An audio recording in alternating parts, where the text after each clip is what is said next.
Hello and welcome to Never a Truer Word, where we look at the words that people choose to use to see if they're telling the truth, the whole truth, and nothing but the truth, and give you more confidence in the words or understanding the words that people are saying all around you in everyday life. We're looking at apologies today, so if you want to learn about them, stick around. There's even some homework at the end to see if you grasp the concepts we're talking about while we look at Alex Murdaugh's courtroom apology. He was in court at the beginning of April, his seemingly monthly courtroom appearance, to have more years added to his sentence, to have more money that he has to pay to victims, and for Alex to stand up in front of a judge and deliver some kind of apology. And it's that apology that we're going to look at. If you're new to the channel, if you're into the Alex Murdaugh story, then there are many other bits of content that look at the Alex Murdaugh story, looking at Murdaugh himself, looking at Becky Hill, and even his son Buster as well. There's a link to that YouTube playlist in the show description. So what did Alex say in court? He said, "I do want you to know, and all the victims to know, I am filled with sorrow, I am filled with remorse, and I am filled with guilt. Judge, I know there's not enough time and I don't possess sufficient vocabulary to express to you in words the magnitude of what I feel about what I did. As you pointed out, for a long period of time, I literally am filled with sorrow and I am filled with guilt. I also spend a lot of time trying to think about how in the world I might ever make it up for the things I've done. As I stand here today, I am 937 days clean, and I am very proud of that fact. One of the reasons that my addiction grew to the extremes that it did is that I was using opiates to hide from the things I was doing to people that I cared about. I hope with every cell of my existence, I hope that I would not have done the things that I did had I not been addicted to opiates.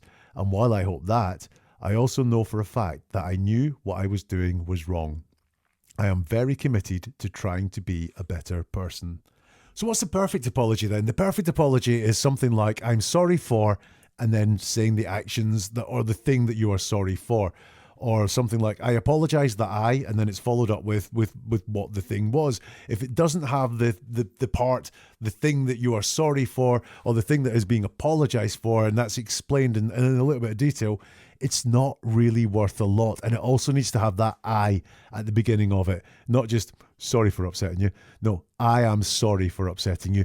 I am sorry for upsetting you." I shows that the person saying it has that ownership. So that's what we're going to look at, the concept we're going to look at as we look at Alex's statement in court there. If you enjoy this, press the like button. It helps to get to a whole load more people. I know lots of people are interested in this story. If you know some of them, please share this with them as well. And I'm always interested in any comments that you have. You can stick them down here if you can on this platform.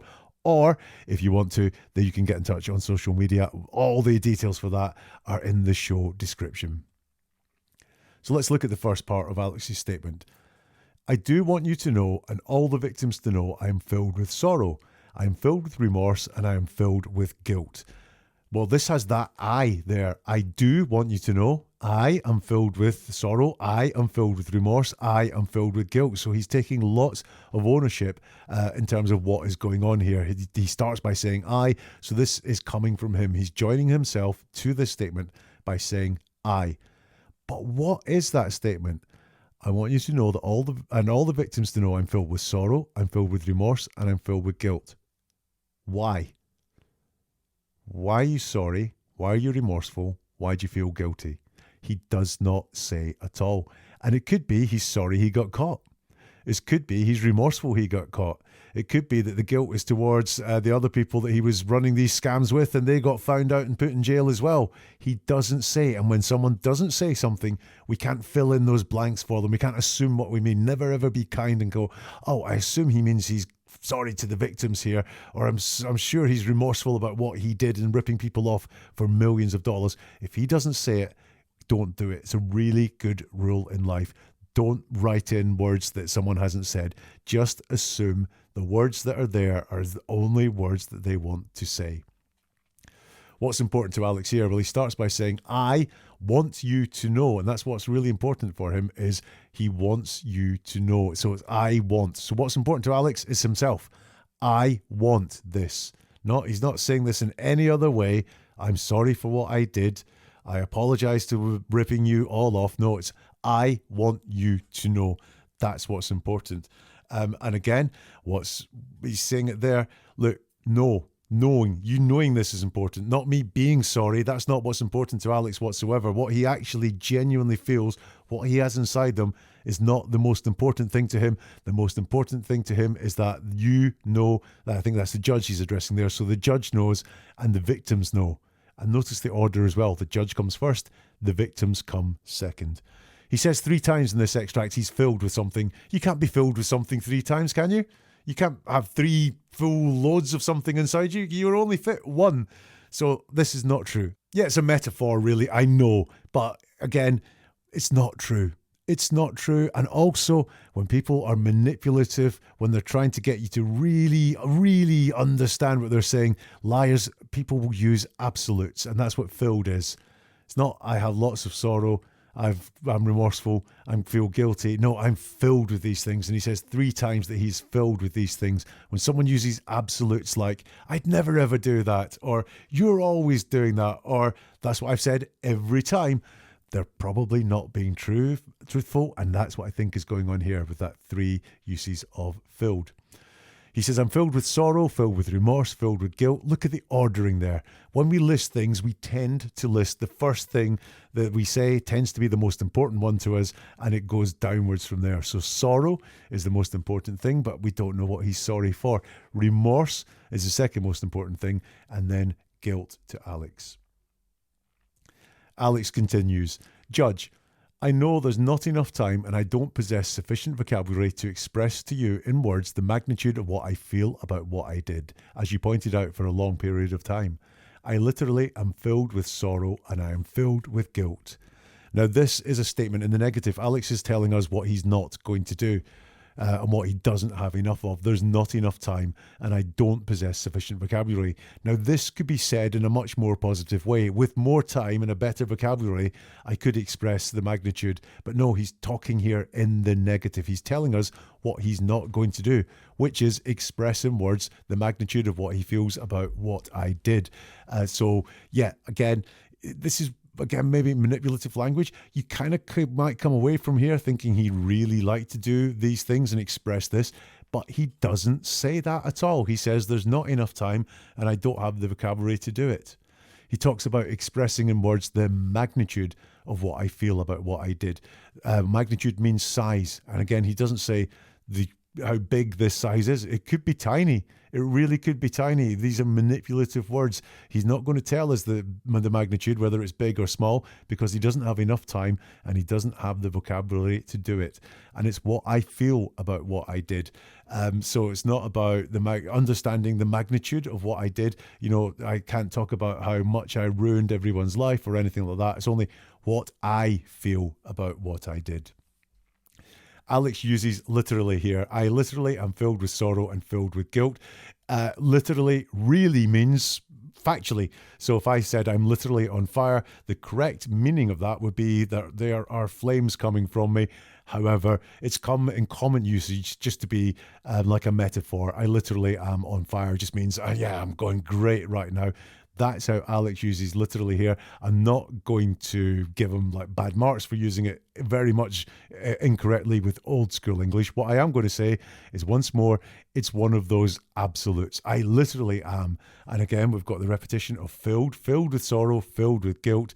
And again, the ordering is the same. Sorrow comes before guilt.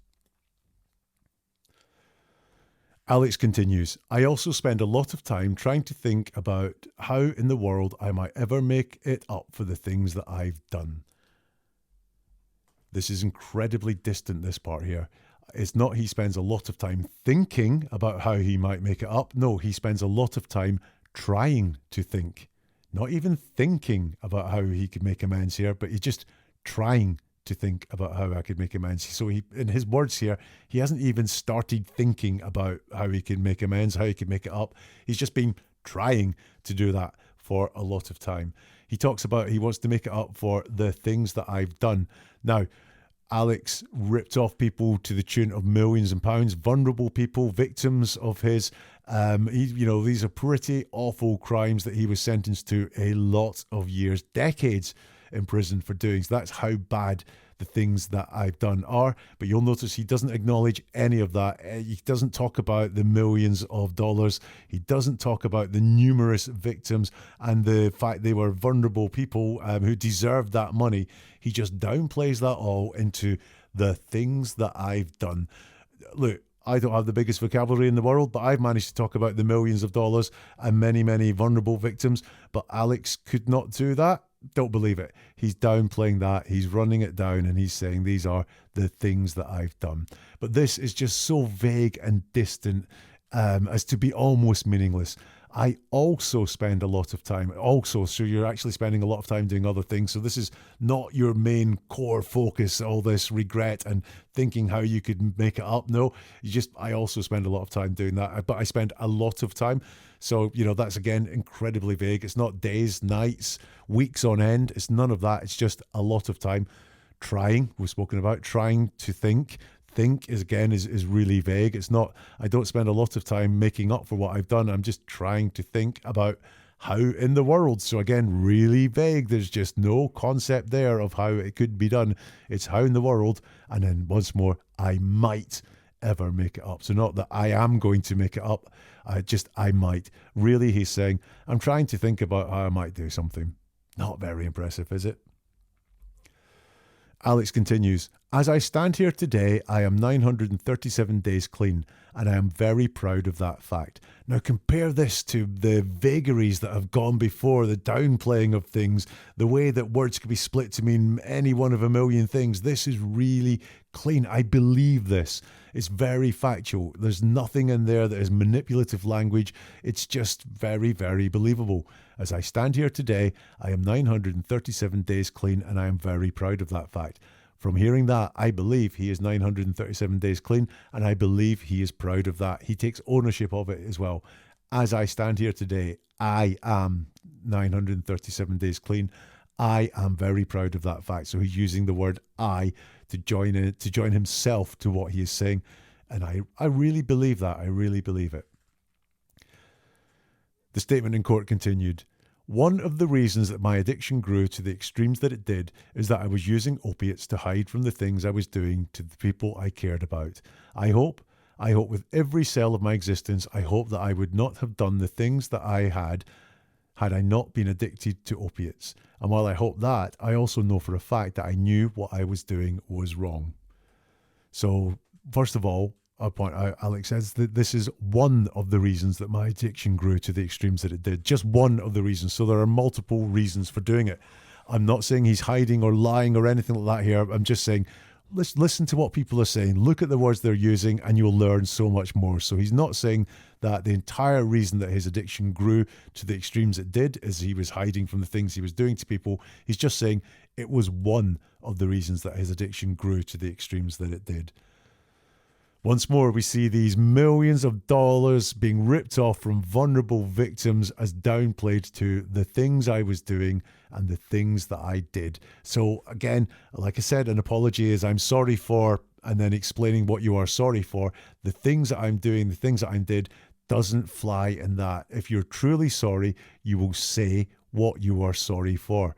You won't say, I'm sorry for upsetting you. I'm sorry for upsetting you by saying that dress doesn't look nice or whatever it is. That's how to make a really good, really clear, really easily accepted apology, not downplaying millions of dollars worth of fraud into the things I was doing and the things that I did. He also talks about the victims here. Well, he says, these are the things I was doing to people that I cared about. This is very generic there, just people I cared about. Is that the victims, or is that people who were in the scams with Alex, who have subsequently gone to jail because they got involved in this? Are those the people he cared about? Once again, he doesn't say, he's not specific in what he is saying, and we can't assume what he means. If he does mean the victims, though, I've got some bad news for them, because he describes the victims, if these are the victims, as people that I cared about. Cared, past tense, so not care about now. So if these are the victims, he's saying he once upon a time cared about them, but now he has no care about them at all, because his care is now cared. It is in the past.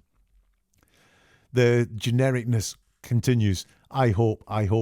He's hoping things. He's had a lot of time to think about this now. 937 days clear, nearly 1,000 days, and he's still not clear about what was going on. He only hopes that these things would not have happened.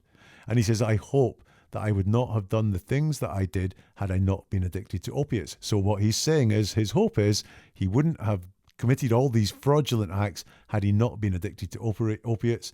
But he also says, I was using opiates to hide from the things I was doing. So I was using opiates to hide from the fraud that I wouldn't have done if I hadn't been addicted to opiates. Doesn't fly for me, that one, Alex.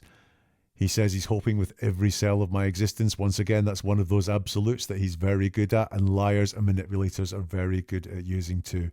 And he finishes that section off by saying, and while I hope that, I also know for a fact that I knew what I was doing was wrong. And that stands out for me very much like the 937 days clean statement. That part, I believe. I actually believe, and there's lots of use of I there. I know, I knew what I was doing was wrong. That's very clean. It's very believable. And I think he did know what he was doing was wrong. Hence why he's got more jail time. So have you learned? Try this one. This is the last part of that statement. Alex says, I am very committed to trying to be a better person. I am very committed to trying to be a better person. What do you notice about that? What do you think in those words? What does it mean? What's missing? What's there? What are you getting from it? Have a think about it. Let me know in the comments below if you can, or if you go to neveratruerword.com, you can give me your answer on social media.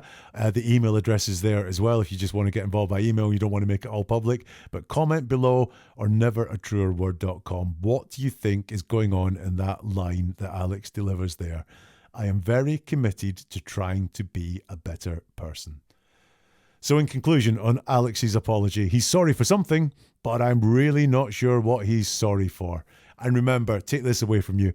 The perfect apology is in the form, I'm sorry that or I apologise for, and it's very specific about what they're sorry about or what they apologise for. Bear that in mind, and you'll be able to see what people are doing all around you the next time you see an apology. If you want to hit the subscribe or follow button, you'll get more episodes like this whenever they land. Be really interested in your comments or your observations as well, either through social media or in the comments or chat. The like button helps this get to many, many more people who may be interested in Alex Murdaugh, or they may be interested in learning, are the people around them really apologising or not? And likewise, you can share with anyone if you like as well, so they can upskill themselves or just learn a little bit more about how unsorry about his victims Alex Murdaugh is. Neveratruerword.com is the website where you'll find more podcasts, more videos. You can sign up for the monthly newsletter as well. And if you want to take a deeper dive into the words that people are saying all around you, then there are a couple of books available there as well at neveratruerword.com. And we'll see you again soon for something new from Never a Truer Word.